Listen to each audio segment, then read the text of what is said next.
In some countries, sport is like the national pastime. That's But in true. the Philippines, some might say that pageantry is the pastime. That's true. You know what? In the Philippines, we have pageants all over the places. Yes, we have pageants in the barangay, in school, national, local. That's why we really love Miss Universe.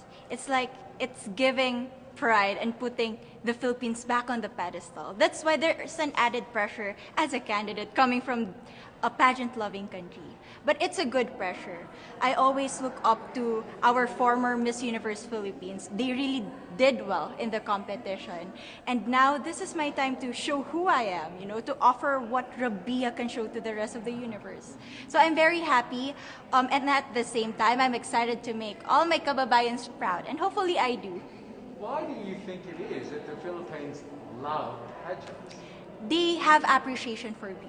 We do love pageant because we used to think that we wanted to be included in the world.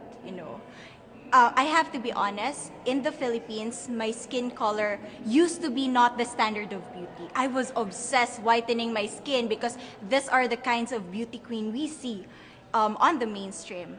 But things were different now. That's why I'm very proud to be a morena. In the Philippines, we call it morena. It's brown skin girl. And to be able to represent, my color, my identity as a true Filipina. Tell me about your journey to being crowned Miss Philippines. In a world that, in a country I should say, that loves pageants. That must have been a very intense process. Tell me about, your journey to being Miss Philippines. Well, my journey was crazy. You know what? I started to be a dark horse. Nobody noticed me. Nobody knows I was in the competition up until the preliminary and the coronation night.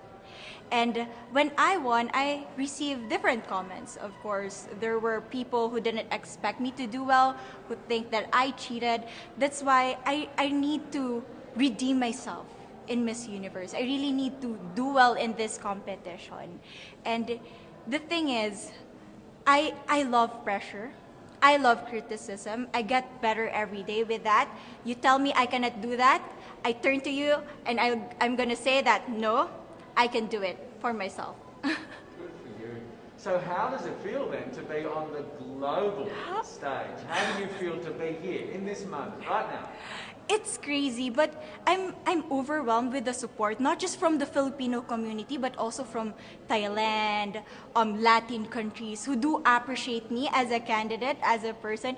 It motivates me that I am beautiful. I can offer so much in this world. And when somebody believes in you, it gives you that extra energy to really do well and perform well.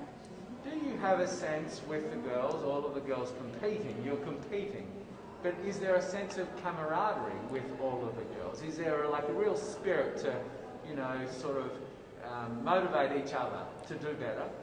You know what? I have a different idea about Miss Universe. I thought it's going to be very competitive, in a healthy way, well, of course. But now I can see every girl helping each other, from fixing those hairs, from trying to zip up those outfits. It speaks of the closeness and the kind of camaraderie that we want to have.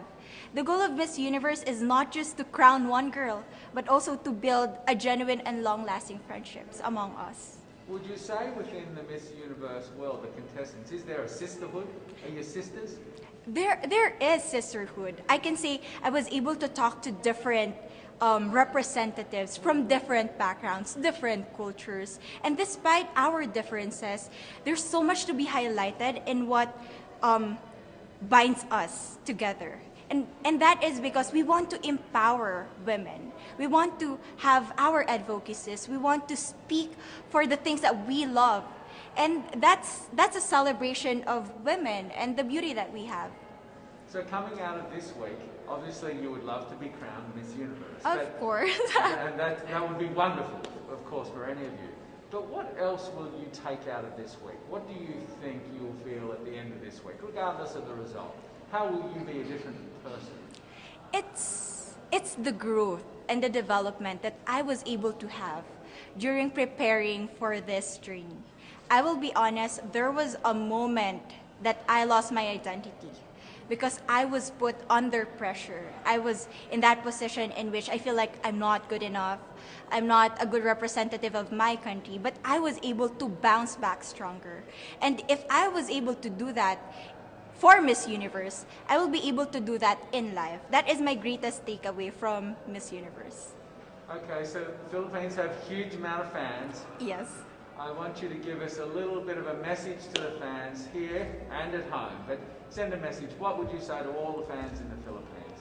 To all my fans from the Philippines and from all over the world, maraming salamat po. Thank you so much for loving me and for believing in me. It means a lot to somebody who is so naive in this industry, who has no idea how to become a beauty queen on the first day of my journey. But because of your love and support, I was able to be the woman that I am today. And regardless of the result, I may or I may not win the crown, but one thing is for sure, I'm gonna make you all proud.